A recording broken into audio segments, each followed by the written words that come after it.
अस्सलाम वालेकुम dear students, welcome to Zaini TV. Lecture number 4 के अंदर खुश आमदीद। मैं हूं ज़ैन कुरैशी और आज के लेक्चर के अंदर हम बेसिकली लेक्चर नंबर जो 3 था मेरा, उसको प्रैक्टिकली देखेंगे कि हमने उनमें जो जो कंपोनेंट्स डिस्कस किए थे उनको आज हम अपने टर्मिनल के ऊपर, अपने कंपाइलर के ऊपर, अपने आईडीई के ऊपर देखेंगे। तो चलते हैं वीडियो की तरफ।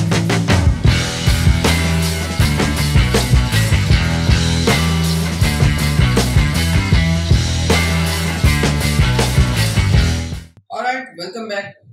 तो लेक्चर नंबर 4 का मैंने एक फोल्डर बना के रखा हुआ है। मैं अपना सारा काम प्रोग्रामिंग का अभी यूबंटू के ऊपर स्टार्ट करूंगा, क्योंकि प्रोग्रामिंग मैं बेसिकली यूबंटू के ऊपर करता हूँ। ऑपरेटिंग सिस्टम है लिनक्स, उसके ऊपर मैं काम कर रहा हूँ। तो पिछले लैपटॉप के ऊपर हम विंडोज़ के ऊपर काम कर रहे थे। जब तक हमारा काम स्लाइड्स के ऊपर होगा तब हम विंडोज़ के ऊपर काम करेंगे। उसके ऊपर विजुअल स्टूडियो कम्युनिटी भी पड़ा हुआ था, बट वो बहुत ज़्यादा स्लो है, जिसकी वजह से मेरा काम नहीं हो पाता। तो यूबंटू के ऊपर हम काम करेंगे अपना। सबसे पहले मैं एक फाइल बना लेता हूँ।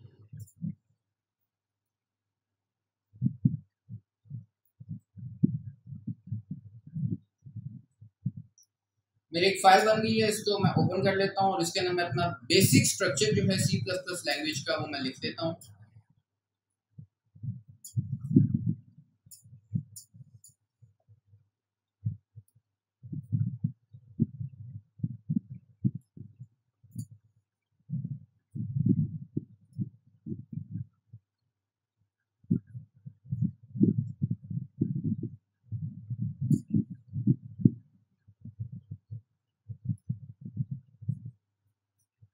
अच्छा, ये हमारा बेसिक स्ट्रक्चर है C++ प्रोग्रामिंग लैंग्वेज का। बेसिक, बहुत बेसिक स्ट्रक्चर जो आपका एक प्रोग्राम का हो सकता है। और ये स्ट्रक्चर आपका ज़ाहिर है हर प्रोग्राम का होगा, और हर प्रोग्राम के अंदर ये सारी चीज़ें जो आप उस वक्त देख रहे हैं अपनी स्क्रीन के ऊपर, ये सब कुछ तो मौजूद होंगी। तो इनको बारी बारी हम डिस्कस कर लेते हैं हर लाइन को कि क्या मकसद है इसका। सब कुछ जो कुछ लिखा हुआ है, ये हैश है, सेमी कॉलन नज़र आ रहे हैं आपको, पेरेंथेसिस नज़र आ रही हैं। तो ये बारी बारी मैं देखता हूँ इस सबको, ये सब कुछ क्या क्या है, तो मैं आप लोगों को बताता हूँ। तो सबसे पहले आपको ये तो लाइन नंबर 1 के ऊपर नज़र आ रहा है hash include iostream. Syntax आपने याद रखना है। सिंटेक्स मैंने पिछली वीडियो के अंदर, लेक्चर के अंदर मैं आपको बताया था कि सिंटेक्स बहुत ही इजी भी है, कॉम्प्लेक्स भी है, लेकिन आप लोगों ने याद रखना है उसको। सेमी कॉलन आपने मिस नहीं करना। जहाँ जहाँ सेमी कॉलन आता है आप लोगों ने वहाँ सेमी कॉलन लाजमी डालना है। ब्रैकेट्स का आप लोगों ने ख्याल रखना है। इस लैंग्वेज के अंदर ब्रैकेट्स जहाँ ओपन है उनको वहाँ पे आपने क्लोज भी करना है। साथ ही आप लोगों ने मुझे देखा होगा, जैसे ही मैंने एक ब्रैकेट डाली मैंने साथ ही दूसरी भी डाल दी। तो आप लोगों ने ये काम लाजमी करना है। उसके अलावा आप लोगों ने ये जो हैश इंक्लूड आप लोगों को नज़र आ रहा है, ये बेसिकली होता इसलिए है कि आप लोगों ने कोई भी लाइब्रेरी, कोई भी हेडर फाइल आप लोगों ने अपने प्रोग्राम के अंदर इंक्लूड करवानी हो, अगर आपने शामिल करवानी हो, तो ये इसलिए होता है। अब ये हैश इंक्लूड जो मैंने लिखा है, मैं इंक्लूड क्या करवा रहा हूँ अपने प्रोग्राम के अंदर, ये आपको आईओ स्ट्रीम नज़र आ रहा है। बेसिकली हमारी इनपुट और आउटपुट स्ट्रीम जितनी भी हमारी ये एक हेडर फाइल है, इसको मैंने इनपुट करवा लिया, अपने प्रोग्राम में इंक्लूड करवा लिया। इससे होगा क्या कि मेरे प्रोग्राम को, कंपाइलर को ये पता चल जाएगा कि इस प्रोग्राम के अंदर इनपुट और आउटपुट की जो जो फंक्शनैलिटीज़ हैं वो परफॉर्म करनी है। और वो क्यों परफॉर्म करनी है? क्योंकि आईओ स्ट्रीम इसमें इंक्लूड करवा ली है मैंने। अब जब भी मैं कुछ यूज़र से इनपुट लूँगा या मैं अपनी स्क्रीन पर, अपने कंसोल पर कुछ भी आउटपुट करवाऊँगा, कुछ लाइन, कोई भी लाइन प्रिंट आउट करवाऊँगा, तो वो इनपुट आउटपुट स्ट्रीम को यूज़ करते हुए वो इजीली काम हो जाएगा मेरा। लेकिन अगर मैं ये इंक्लूड नहीं करवाऊँगा तो मेरा काम रुक जाएगा और कंपाइलर भी कंफ्यूज हो जाएगा कि ये इसने इस्तेमाल तो कर ली हैं चीज़ें, मैंने इनपुट भी यूज़ कर लिया, मैंने आउटपुट भी यूज़ कर लिया, लेकिन ये आई कहाँ से, उसको समझ नहीं आएगी। इसलिए उसको ये बताने के लिए कि मैंने ये चीज़ें यूज़ की और कहाँ से यूज़ की हैं, तो मैंने hash include IO stream use किया। और नीचे आप लोग देख रहे हैं यूजिंग नेम स्पेस std, ये भी यूज़ करना ज़रूरी है। अगर आप ये यूज़ नहीं करते, ये लाइन में फ़िलहाल कमेंट आउट कर देता हूँ। कमेंट मैंने आपको बताया था पिछले लेक्चर के अंदर, 2 फॉरवर्ड स्लैशेस डालते हैं तो लाइन कमेंट हो जाती है। कमेंट का मतलब क्या होता है? कंपाइलर इस बात को, इस लाइन को इग्नोर कर दे। अभी ये प्रोग्राम मैं जब चलाऊंगा तो ये चल जाएगा, कोई मसला नहीं है इसमें। लेकिन अगर मैं इधर कुछ प्रिंट करवा दूँ और std मेंशन ना करूँ साथ, तो कंपाइलर नहीं चलाएगा उसको। मैं std लिख के स्कोप रेजोल्यूशन ऑपरेटर हम यूज़ करते हैं इसके अंदर, जब भी हमने किसी लाइब्रेरी, किसी स्टैंडर्ड लाइब्रेरी या क्लास वगैरह से हमने कोई भी चीज़ यूज़ करनी हो। हम कंपाइलर को बता देते हैं ये जितना जो मैंने लिखा है ये लिख के हम बता देते हैं कि ये जो कुछ मैं यूज़ कर रहा हूँ ये एंटिटी इस लाइब्रेरी से या इस क्लास से या इस जगह से आई है। अब ये यूजिंग नेम स्पेस एसटीडी हमने ऊपर क्यों लिखा था और यहाँ पे ये मैं क्यों लिख रहा हूँ? यहाँ पे हम चाहें तो लिख सकते हैं, हर लाइन के ऊपर हम लिखना चाहें, लेकिन हर लाइन के ऊपर हमारी पता नहीं कितनी 1000 ऑफ लाइन्स का कोड हो सकता है हमारा, और होता भी है। तो अब हर लाइन के साथ तो हम एसटीडी नहीं लिख सकते, तो अब हर लाइन के साथ एसटीडी लिखेंगे हमारा आधा से ज़्यादा टाइम तो चला जाएगा। तो इसलिए इसको शुरू में ही हम अपने कंपाइलर को बता देते हैं कि हमने एसटीडी नेम स्पेस को यूज़ करना है। ठीक है, ये सारी चीज़ें हम शुरू में बता देते हैं अपने कंपाइलर को। उसके बाद हम आ जाते हैं अपने इंट मेन की तरफ। अब ये इंट मेन क्या है? जब भी आपको इस C++ लैंग्वेज के अंदर ये दो ब्रैकेट्स नजर आएंगी, स्मॉल ब्रैकेट्स, आपने समझ जाना है ये कोई फंक्शन है। फंक्शंस क्या होते हैं हम आगे डिटेल में पढ़ेंगे, लेकिन ये क्या है?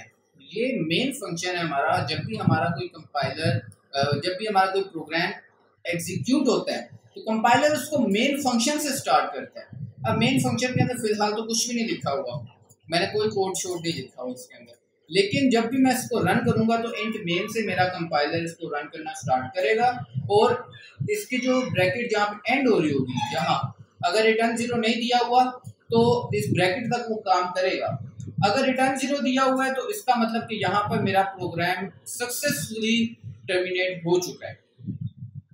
ये रिटर्न 0 क्या होता है इसके ऊपर मैं बाद में आता हूँ, लेकिन अगर ये आप नहीं लिखते तो आपका प्रोग्राम इंट मेन से इस ब्रैकेट से पहले तक जितना कुछ आपने लिखा है वहां तक चलाएगा। लेकिन अगर रिटर्न 0 लिख दिया है तो रिटर्न 0 के बाद अगर आप कोई कोड शोड करते हैं तो ये नहीं चलाएगा उसको। रिटर्न 0 का मकसद ये है कि आपने कंपाइलर को बता दिया है कि यहाँ पर ये मेन फंक्शन एंड हो चुका है, इसके बाद जो कुछ भी आप लिखेंगे वो कंपाइलर एक्सेप्ट ही नहीं करेगा, वो नहीं चलाएगा उसको। अब रिटर्न 0 क्या होता है? रिटर्न 0 हमारी बेसिकली हम किसी भी फंक्शन को, जब हमारा फंक्शन एक डाटा टाइप आपने शुरू में देख रहे हैं इंट मैंने लिखा है, इंट से मुराद यह है इंटीजर। आगे फंक्शंस के अंदर हम पढ़ेंगे और हम वेरिएबल्स के अंदर पढ़ेंगे, डाटा टाइप्स होती हैं कुछ जो हमारा मतलब डाटा हम लेते हैं यूजर से या हम डाटा खुद स्टोर करवाते हैं, वो सारा डाटा कहीं ना कहीं जाके स्टोर हो रहा होता है, वो हमारे प्रोग्रामर डिफाइंड आइडेंटिफायर्स होते हैं, जो मैं इंशाल्लाह आगे वाले लेक्चर्स के अंदर भी डिस्कस कर रहा हूँ। फिलहाल आपको बताने की ज़रूरत ये है कि इंट हमारा हमारी डाटा टाइप है, इंट के अंदर सारे इंटीजर्स आ जाते हैं। अब जब भी हम एक ऐसा फंक्शन बनाते हैं जिसकी शुरू में हम डाटा टाइप बता देते हैं तो हमने कुछ ना कुछ रिटर्न लाजमी करवाना होता है उसी डाटा टाइप का। अब 0 एक इंटीजर है और मैं यहाँ पर रिटर्न 0 करवा रहा हूँ, और ये मेन फंक्शन के अंदर हम ना भी करें अगर रिटर्न 0 तो मसला नहीं आता, लेकिन बाकी जगहों पे आप बाकी फंक्शन जब आगे यूज़ करेंगे तब आपको मसला आएगा अगर आप रिटर्न नहीं करते। फिलहाल आप ये देखें कि इधर मैंने 0 ही की रिटर्न क्यों करवाया, 1 भी तो करवा सकता, 1 भी एक इंटीजर है, -1 भी एक इंटीजर है। तो बेसिकली 0 रिटर्न करवाने का मकसद ये है कि सक्सेसफुली आपका प्रोग्राम एंड हो चुका है। अगर मैं इधर कोई नॉन जीरो डिजिट यूज करता तो इसका मतलब ये था कि हमारा प्रोग्राम एबनॉर्मली टर्मिनेट हो गया है या हमारा अनसक्सेसफुल रह गया प्रोग्राम। तो हम कंपाइलर को ये मैसेज दे रहे होते हैं रिटर्न 0 देख के कि हमारा प्रोग्राम सक्सेसफुली एंड हुआ है और हमने जितना लाइन ऑफ कोड किया है वो हमारा दुरुस्त है।